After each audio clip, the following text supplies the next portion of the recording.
Yes, thanks very much, Hayley, and good morning to you all. There is just 1 day, 11 hours, 59 minutes, 38 seconds to go of the summer transfer window. But what about elsewhere and one potentially huge deal? My colleague and chief reporter, Kaveh Sologol, joins me now. Kaveh, what's the latest on a proposed move for Mohamed Salah? Do you know what? First of all, just let's start off by saying I can understand why Liverpool fans get frustrated about the fact that people are talking about Mo Salah potentially leaving the club because they're well within their rights to say he's a Liverpool player, he signed a contract last summer and there's been no bid, no offer has been received for Mo Salah. So those are the facts. That is absolutely right. But what we also know is that the Saudi Pro League want to sign Mo Salah. Now, it may not be this week, it may not be this summer, it might be next summer or the following summer, but the dream for the Saudi Pro League is to have Mo Salah playing in that league because they believe he is the most famous Arab footballer in the world and it would be a massive coup for the Saudis to have him. Now, the situation is that his name has been on a list of names that the Saudi Pro League have compiled of players they want to sign this summer. Now, there have been other big names on it, for instance, like Benzema, Neymar, who they've managed to get. But so far, they haven't been able to get Mo Salah. But they want to sign him. His name is on that list. And if they can get him, they would like him to play for Al Ittihad, the champions. And I think there's still a possibility that in the next few days, before the Saudi window closes on the 7th next week, that they may make a move to sign him. But this is not going to be a conventional transfer that we're used to. These Saudi transfers are different. It's not a case of negotiations between clubs and talks and them contacting Liverpool. This is a centrally controlled operation by the Saudi Pro League, by the Saudi Ministry of Sport, by the Saudi Sovereign Wealth Fund, and of course, Al Ittihad. How serious are the Saudis, and can you really see this man leaving Liverpool in this window?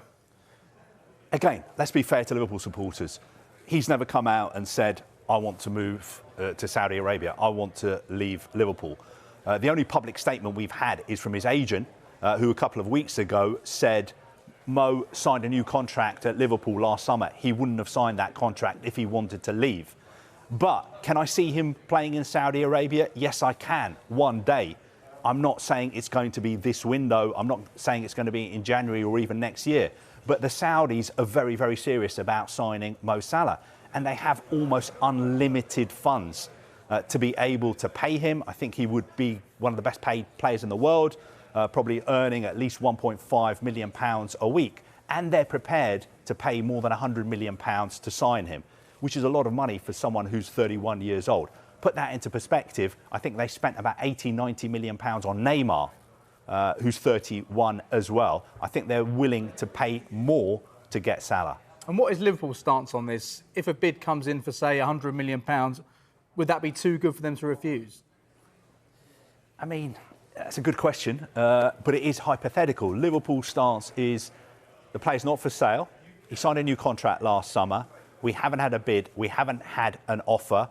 Yes, we're aware of what everyone is reporting, but as far as we're concerned, he's a Liverpool player and he's never said he wants to leave and no one's put in an offer.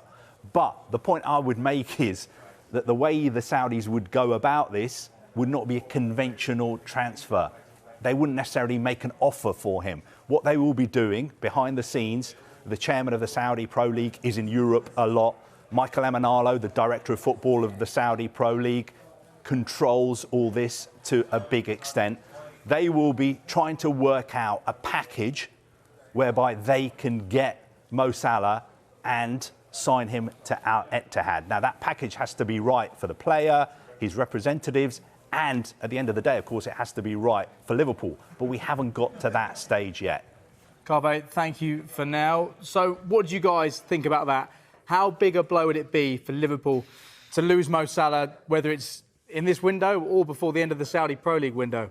Well, it'd be, it's almost incomprehensible for Liverpool right now, almost unfathomable during his time at Liverpool. I mean, he's now surpassed Steven Gerrard in that all-time top goal scorer list. Even last year, supposed down year for Mo Salah, he was over 30 league goals and assists.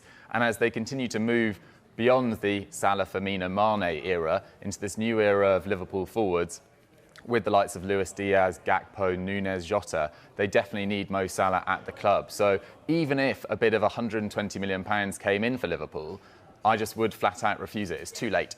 Yeah, do you agree with that as well? And actually, when the window ends here, you almost need Mo Salah or his representatives to come out and say something to reassure the fans. Yeah, I mean, I guess at least in a couple of days they'll probably be reassured that he'll be staying. I personally can't see it happening. I don't think it can happen from a Liverpool perspective. I agree with Doogie. Money in some ways is no object, at least when it's around the 100 million mark, because that's about the kind of money that you get for qualifying for the Champions League. So, and Mo Salah is worth that. I think if Mo Salah were to leave Liverpool this summer, then that puts their qualification hopes in serious doubt. So yeah, I don't think there's any question that Mo Salah has to be kept at Liverpool.